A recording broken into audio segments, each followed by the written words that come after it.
6 number যে মদ উৎপাদন করে তার উপর আল্লাহর অভিশাপ। ওয়া মুতাসিরাহা, যে মদ পরিশোধন করে এটার নাম দেয় বিভিন্ন বাংলা মদ ইত্যাদি নাম দেয়, এটার উপর আল্লাহর অভিশাপ। ওয়া হামিলাহা, মদ যে বহন করে নিয়ে যায় তার উপর আল্লাহর অভিশাপ। যারা গাড়ি চালান যদি ইচ্ছাকৃতভাবে জেনে শুনে মাদক দ্রব্য আপনি বহন করেন, আপনার উপর আল্লাহর অভিশাপ। জেনে শুনে মাদক দ্রব্য বহন করবেন না, যদি জেনে শুনে করেন আপনার উপর অভিশাপ। 9 নাম্বার ওয়াল মাহমুলাতা ইলাই, এটা মাদক আবরার বাইরে প্রশ্ন করে না। ওয়াল মাহমুলাতা ইলাই 9 নাম্বার, মাদক দ্রব্য যার কাছে নিয়ে যাওয়া হয় তার উপর আল্লাহর অভিশাপ। ভাই মাহফিলে আমার প্রশ্ন করেন না, আমার প্রশ্ন করার নিয়ত থাকে কি জানেন শ্রোতাদের, যে হুজুরের একটা প্রশ্ন করে কোনোভাবে মুখ খোলানো গেলে কালকে পুরাই হিট, এই জন্য অনেকে পুরা এই নিয়তে থাকে। কিন্তু চান্দুরা এই নিয়ত করে লাভ নাই, এই নিয়ত করে না, প্রশ্ন করে না, এটাই নিয়ত করে প্রশ্ন করে যেটি করি বাস হয়ে যাবে। আমার প্রশ্ন, আমি প্রশ্ন মানে প্রশ্নের উত্তর দেওয়ার যোগ্যতা এখনো হয় নাই সরাসরি, এই জন্য প্রশ্ন করবেন না।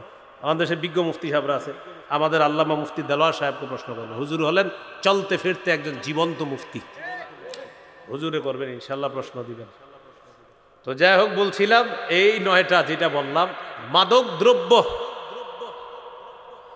যে মদ পান করে, যে মদ পরিবেশন করে, যে মদ বিক্রি করে, যে মদ ক্রয় করে, যে মদ বহন করে, যার কাছে বহন করে নিয়ে যাওয়া হয়, যে মদ উৎপাদন করে, যে মদ পরিশোধন করে, এই 9টা, এগুলা সবগুলোর উপর আল্লাহর অভিশাপ। তাহলে এই পাপ প্রকাশ্যে হোক গোপনে হোক, এই পাপ আল্লাহর অভিশাপ দুনিয়াতেই টেনে আনে। নাউজুবিল্লাহ, আল্লাহ হেফাজত করেন। পাপের কারণে আরো কিছু ক্ষতি হয়, যেমন মাদ্রাসার এই ছাত্রী অনেকে মাশাআল্লাহ তারা মাওলানা হয়েছে, এই জাতীয় মাওলানা যারা হয়েছে তাদের অভিভাবক এখানে আছেন, আপনারা একটু মন দিয়ে শোনেন। আবার অনেক ছাত্রদের অভিভাবকরাও আছেন। পাপের কারণে কোরআন সুন্নাহর নূর সিনা থেকে আল্লাহ সিনায় আনে। এটা আপনার কোরআন সুন্নাহর যে আলো আল্লাহ এই অন্তরে দান করে, পাপের কারণে এই বিদ্যা আল্লাহ উঠায় আনে। পাপের কারণে পাপে জড়িয়ে যাওয়া যাবে না। আব্দুল্লাহ ইবনে মাসউদ রাদিয়াল্লাহু তাআলা আনহু বলেন, ইন্নী লা আহসিবু আন্নার রাজুলা ইয়ানসাল ইলমা ক্বাদ আলিমাহু বিদ্যামবি ইয়ামালুহু। আব্দুল্লাহ ইবনে মাসউদ রাদিয়াল্লাহু তাআলা আনহু বলেন, আমার অভিজ্ঞতা হলো মানুষ তার জানা বিদ্যা ভুলে যায় পাপের কারণে। মানুষ তার জানা বিদ্যা ভুলে যায় পাপের কারণে। আরেকটা দৃষ্টান্ত নেন, হানাফি মাযহাব, এই মাযহাবের ইমামের নাম কি? ইমাম আবু হানিফা রাহমাতুল্লাহি আলাইহি। কানাল ইমামু আবু হানিফা রাহিমাহুল্লাহ ইযা আশকালাত আলাইহি মাসআলা ক্বালা লিআসহাবিহি আহাযা ইল্লা লিযামবিন ক্বাদ আহদাসতুহু। ইমাম আবু হানিফার যখন কোনো মাসালায় খটকা লাগতো, তখন তিনি তার ছাত্রদেরকে বলতেন, আমার মনে হয় কোনো গুনাহ হয়ে গেছে কিনা, না হয় মাসালার সমাধান পাচ্ছি না কেন। মাসালার সমাধান পাইতেছে না, উনি বলতেন আমার কোনো গুনাহ হইল কিনা, মাসালার সমাধান পাই না মানে মনে হয় আমার কোনো গুনাহ হয়েছে। দেখছেন কতটা কনফিডেন্স, আত্মবিশ্বাস, যে মাসালার সমাধান তো পাবো ইনশাল্লাহ, তো পাচ্ছি না কেন, কোনো গুনাহ হয়ে গেল নাকি। মানে উনি মাসালার সমাধান পায় না, দোষারোপ করতেছে আমার কোনো গুনাহ। আর আমরা এখন পড়ালেখা না পারলেই মাদ্রাসার হুজুরে এসে ধরি, মামলা দেওয়ার চিন্তা ভাবনা করি, কত কিছু। হ্যাঁ, হেফজখানার হুজুরে এসে ধরি, হুজুর কি পড়ান, কেন আমার ছেলে পড়া পারে না কেন? 7 দিন যে আপনি ঘরের ভিতরে শয়তানের বাক্সের সামনে বসায় রাখছিলেন ছুটির সময়, এটা কি আপনার মনে আছে? তোর পড়াটা মনে থাকবে কিভাবে? হ্যাঁ, 2 মাস মাদ্রাসায় উস্তাদরা পড়ায়, তো 2 মাস পরে যে 7 দিন 10 দিন ছুটি পাইল ছেলেটা, বাসায় যাওয়ার পরে আপনি ঘরে গুনাহের পরিবেশ রাখলেন। এই গুনাহের পরিবেশের মধ্যে আপনার সন্তান একদিনও কোরআন খুলে দেখে নাই, তো 7 দিনে ও সব ভুলে গেছে। এখন আইসা হুজুরে দোষারোপ করতেছেন কেন? আপনি ঘরটাকে পাপমুক্ত করেন, ওই সন্তান সেখানে গেলেও তার দিল সাফ থাকবে, কোরআন সেখানে বসে থাকবে। ইমাম আবু হানিফা রহমতুল্লাহি আলাইহি বলেন, মাসালায় যখন কোনো খটকা লাগতো উনি বলেন, ঘটনা কি? আমার মনে হয় কোনো গুনাহ হয়েছে।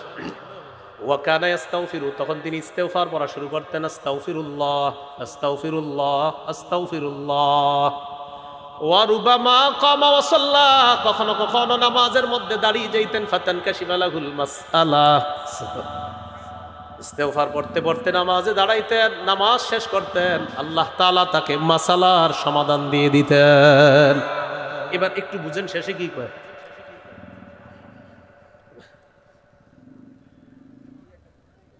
ট্রেন, মোটরসাইকেল, আচ্ছা এই গুরুত্বপূর্ণ অংশটা শুনে মাসালার সমাধান পাওয়ার পর তাড়াতাড়ি যান। এই গুরুত্বপূর্ণ অংশটা, এটা ট্রেনের আওয়াজে না শুনলে হবে না। ইমাম আবু হানিফা যখন যাক যাক যাক যাক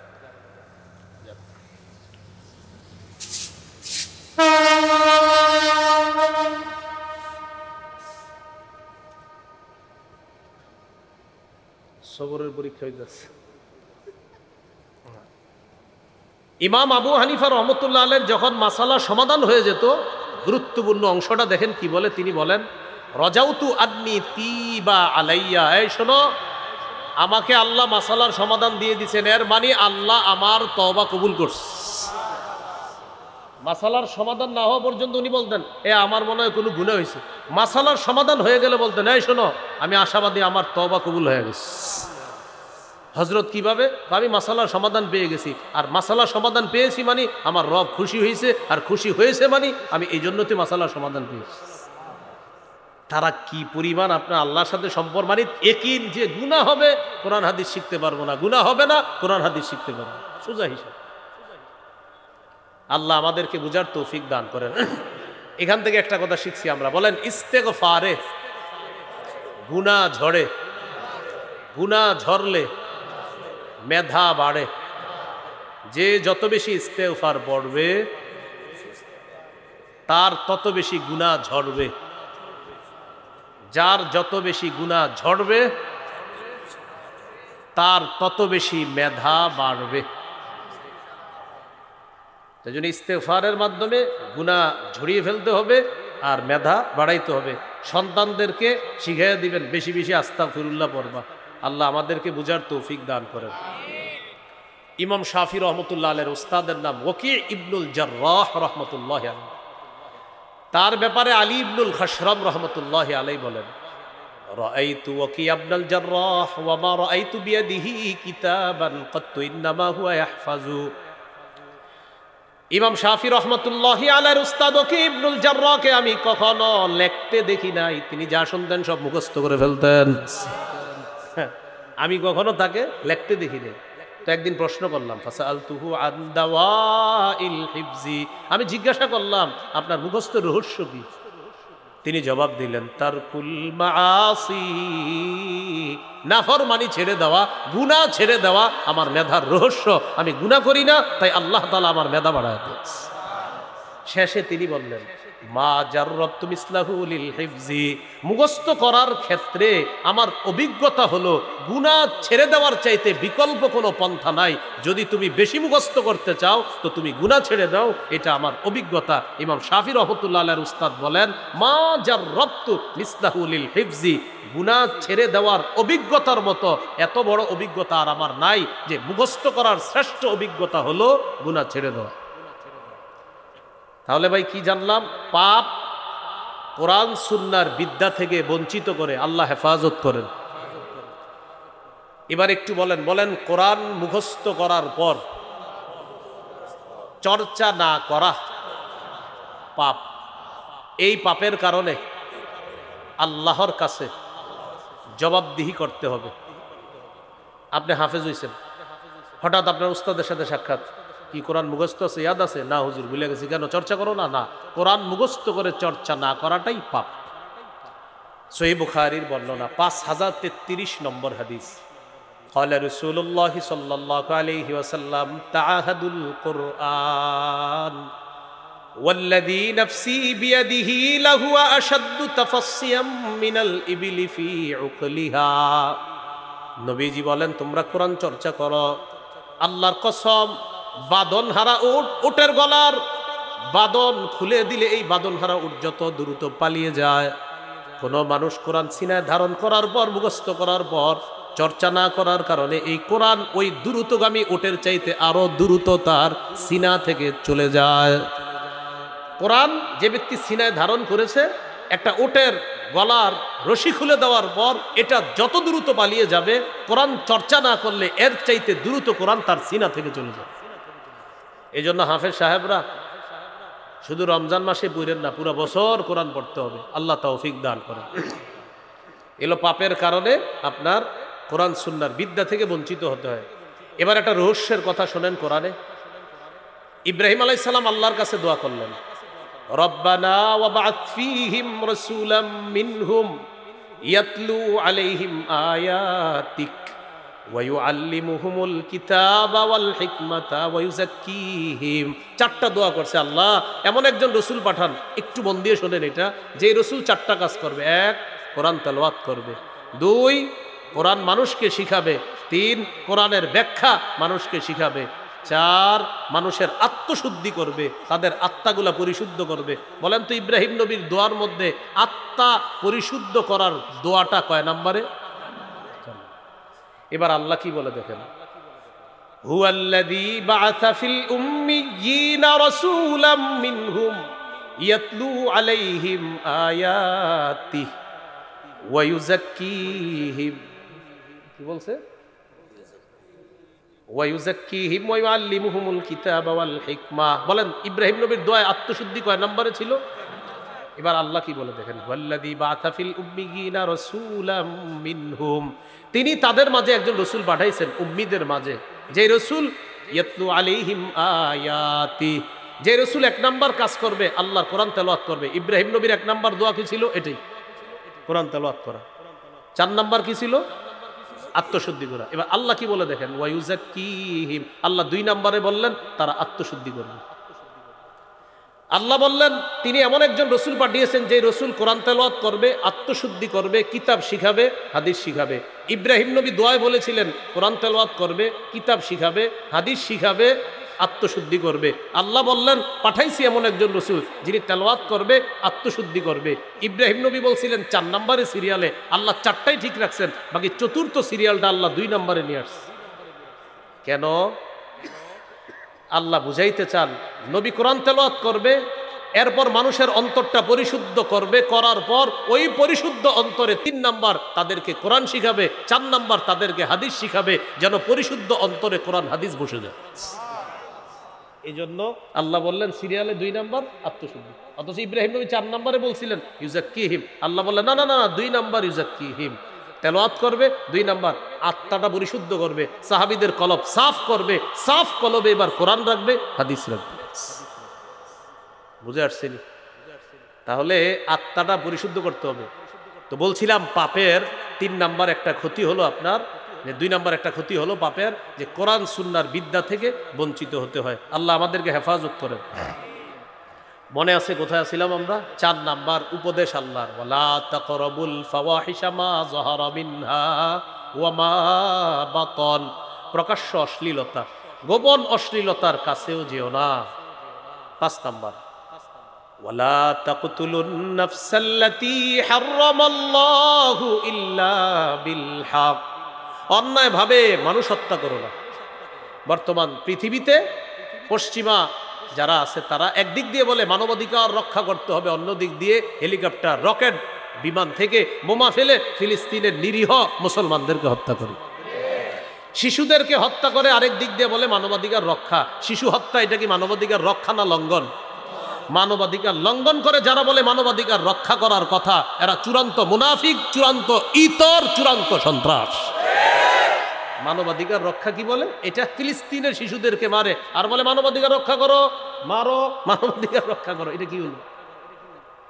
শিশুদেরকে মারে আর বলে মানবাধিকার রক্ষা করো। এই জন্য আল্লাহ বুঝিয়ে দিচ্ছে, ফালইয়াদহাকু কলিলা, নবী ছেড়ে দেন, কিছুদিন হেসে নিক, ওয়ালইয়াবকু কাসীরা, লম্বা সময় কাঁদবে, কিছুদিন হাসুক, সামান্য তারা হেসে নিক, ওয়ালইয়াবকু কাসীরা, বেশি কাঁদবে তারা, জাযাআম বিমা কানু ইয়াকসিবুন, তাদের কৃতকর্মের ফলাফল স্বরূপ তারা লম্বা সময় কাঁদবে, কাঁদতেছে। আল্লাহ বলছে হেসে নিক সামান্য সময়, কাঁদবে লম্বা সময়। এটার আরেক ব্যাখ্যা আখেরাতে, লম্বা সময় তো কাঁদতে হবে, সেই কাঁদার শেষ হবে না। তাহলে মানুষ হত্যা করা এটা কোন ধরনের মানবাধিকার? এটা অন্যায়। সূরা মাইদার 32 নম্বর আয়াতে আল্লাহ বলেন, মান কাতালা নাফসাম বিগাইরি নাফসিন আও ফাসাদিন ফিল আরদ ফাকাআন্নামা কাতালান নাসা জামিআ, যে ব্যক্তি অন্যায়ভাবে কোনো মানুষকে হত্যা করলো সে যেন সারা পৃথিবীর সমস্ত মানুষকে হত্যা করলো। বলি নাউজুবিল্লাহ। আল্লাহ তাআলা বলেন যালিকুম ওয়াসাকুম বিহি লাআল্লাকুম তাকিলুন, আল্লাহ তোমাদেরকে ওয়াজ করেন যাতে তোমরা বুঝো। 6 নাম্বার ওয়ালা তাকরাবু মালাল ইয়াতীমি ইল্লা বিল্লাতি হিয়া আহসান হাত্তা ইয়াবলুগা আশুদ্দাহ, এতিম পরিণত বয়সে পৌঁছার আগ পর্যন্ত তার সম্পদের ধারে কাছেও যাবা না, অন্যায়ভাবে তার সম্পদ ভক্ষণ করবা না, তবে ন্যায় পন্থায় যতটুকু প্রয়োজন ততটুকু সম্পদ নিয়ে তার পিছনে ব্যয় করা যাবে, এটা আবার ভিন্ন বিষয়। আল্লাহ বলেন ইন্নাল্লাযীনা ইয়াকুলুনা আমওয়ালাল ইয়াতামা যুলমা, যারা এতিমের সম্পদ অন্যায়ভাবে ভক্ষণ করে, ইন্নামা ইয়াকুলুনা ফি বুতুনিহিম নারা, তারা পেটের মধ্যে আগুন খায়, ওয়া সায়াসলাউনা সাঈরা, ও চিরেই তারা প্রজ্বলিত আগুনে প্রবেশ করে। সাধ্যের বাইরে কাউকে কোনো কিছু চাপায়া দেয় না। উদ্দেশ্য হলো পরিমাপ ওজন করার সময় সামান্য একটু এদিক সেদিক, সামান্য এদিক সেদিক বেখেয়ালে হয়ে যাওয়াটা স্বাভাবিক। আল্লাহ বলেন এটা মাফ করে দিবে। বেখেয়ালে এদিক সামান্য সামান্য, বেশি না। এজন্য দেখেন যারা পরিমাপ করবেন আপনাদের একটা ইয়ে হতে পারে যে ওজন করার সময় একটু বেশি দিয়ে দিবেন, তাহলে অন্তরে আর ঝামেলা থাকবে না যে আমি কি তারে কম দিলাম কিনা, আপনি একটু বেশি দিয়ে দিন, তাহলে আর কোনো সমস্যা থাকবে না। এজন্য ওজনে একটু বেশি দেওয়ার চেষ্টা করবেন, কম না দেওয়া। 8 নাম্বার ওয়াইদা কুলতুম ফাদিলু, কথা বললে সত্য কথা বলবা, ইনসাফের কথা বলবা, ওয়ালাউ কানাদা কুরবা, যদিও নিকটাত্মীয় কেউ সামনে থাকে। আপনার নিকটাত্মীয় আসছে, আরেকজন আসছে, এখন একটা কথা বলতে হবে আপনার, এই কথাটা আপনার নিকটাত্মীয়র বিরুদ্ধেও যেতে পারে। এই জন্য আল্লাহ বলেন তখনও সত্য কথা বলবা, তোমার নিকটাত্মীয় যদি কেউ হয় সত্য কথা বলবা। অবি আহদিল্লাহি আউফু, 9 নাম্বার আল্লাহর সাথে কৃত অঙ্গীকারগুলা রক্ষা করো। মুসলিম হিসাবে আল্লাহর যতগুলো আদেশ যতগুলো নিষেধ আছে এই সবগুলা থেকে বেঁচে থাকতে হবে। যালিকুম ওয়াসাকুম বিহি লাআল্লাকুম তাযাক্কারুন, আল্লাহ বলেন তিনি তোমাদেরকে ওয়াজ করতেছেন যাতে তোমরা উপদেশ গ্রহণ করো। সর্বশেষ 10 নাম্বার ওয়া আন্না হাযা সিরাতি মুস্তাকিমা, নবী বলেন এটাই আমার রাস্তা, ফাত্তাবিউ, এই রাস্তার অনুসরণ করো, ওয়ালা তাত্তাবিউস সুবুলা ফাতাফাররাকা বিকুম আন সাবিলি, অনেকগুলা রাস্তা আছে আশেপাশে, এগুলোর অনুসরণ করবা না। ফাতাফাররাকা, এই ফাতাফাররাকা এটা হলো ক্রিয়া, এটার কর্তা হলো আসুবুল। অনেকগুলা রাস্তা যদি অনুসরণ করো তাহলে ওই রাস্তাগুলা তাফাররাকা, বিচ্ছিন্ন করে দিবে তোমাকে সোজা রাস্তা থেকে। অনেকগুলা রাস্তার অনুসরণ করবা না, ওগুলাতে গেলে সোজা রাস্তা থেকে তোমাকে বিচ্ছিন্ন করে দিবে। ওসমান রাদিয়াল্লাহু তাআলা আনহুর বর্ণনা, নবীজি একটা লম্বা দাগ দিছে, আশেপাশে অনেকগুলা দাগ দিছে, দেওয়ার পর বললেন এটা সিরাতে মুস্তাকিম, এটা আল্লাহর রাস্তা। আশেপাশের রাস্তাগুলা হলো ইবলিসের রাস্তা। এক এক রাস্তার মাথায় শয়তান বসে বিভিন্ন অপরাধের দিকে মানুষকে ডাকে। আল্লাহ আমাদের সকলকে সিরাতে মুস্তাকিমের উপর যেন আমরা চলতে পারি, আল্লাহ তৌফিক দান করেন। 10 নম্বর যে বিষয়টা, সিরাতে মুস্তাকিমের উপর চলার জন্য বেশি বেশি দোয়া করা, ইহদিনাস সিরাতাল মুস্তাকিম, এই দোয়াটা করা। আরেকটা দোয়া আছে, রব্বানা লা তুজিগ কুলুবানা বাদা ইদ হাদাইতানা ওয়া হাব লানা মিন লাদুনকা রাহমাহ ইন্নাকা আনতাল ওয়াহ্হাব, এই দোয়াগুলা বেশি বেশি করা। নবীজির একটা দোয়া আছে, আল্লাহুম্মা মুকাল্লিবাল কুলুব সাব্বিত কলবি আলা দীনিক ইয়া মুসাররিফাল কুলুব সাররিফ কলবি আলা তাআতিক। 10টা উপদেশ। 1 নাম্বার শিরিক করা যাবে না। 2 নাম্বার পিতা মাতার নাফরমানি করা যাবে না। 3 নাম্বার সন্তানকে দারিদ্রতার ভয়ে হত্যা করা যাবে না। 4 নাম্বার প্রকাশ্য পাপ, গোপন পাপের কাছে যাওয়া যাবে না। 5 নাম্বার কাউকে অন্যায়ভাবে হত্যা করা যাবে না। 6 নাম্বার অন্যায়ভাবে এতিমের সম্পদের কাছেও যাওয়া যাবে না। 7 নাম্বার পরিমাপ ওজন করতে হবে পরিপূর্ণ ইনসাফের সাথে। 8 নাম্বার কথা বললে সত্য কথা বলা, ইনসাফের কথা বলা। 9 নাম্বার মুসলিম হিসাবে আল্লাহর সাথে যে ওয়াদাগুলা আছে এই ওয়াদাগুলা পুরা করা। 10 নাম্বার সিরাতে মুস্তাকিমের অনুসরণ করা, শয়তানের রাস্তাসমূহের অনুসরণ না করা। এই 10টি উপদেশ আমরা যেন আমাদের জীবনে বাস্তবায়ন করতে পারি, করণীয়গুলো করা, বর্জনীয়গুলো বর্জন করতে পারি। আল্লাহ তৌফিক দান করেন। সুবহানাল্লাহি ওয়া বিহামদিহি, সুবহানাকাল্লাহু।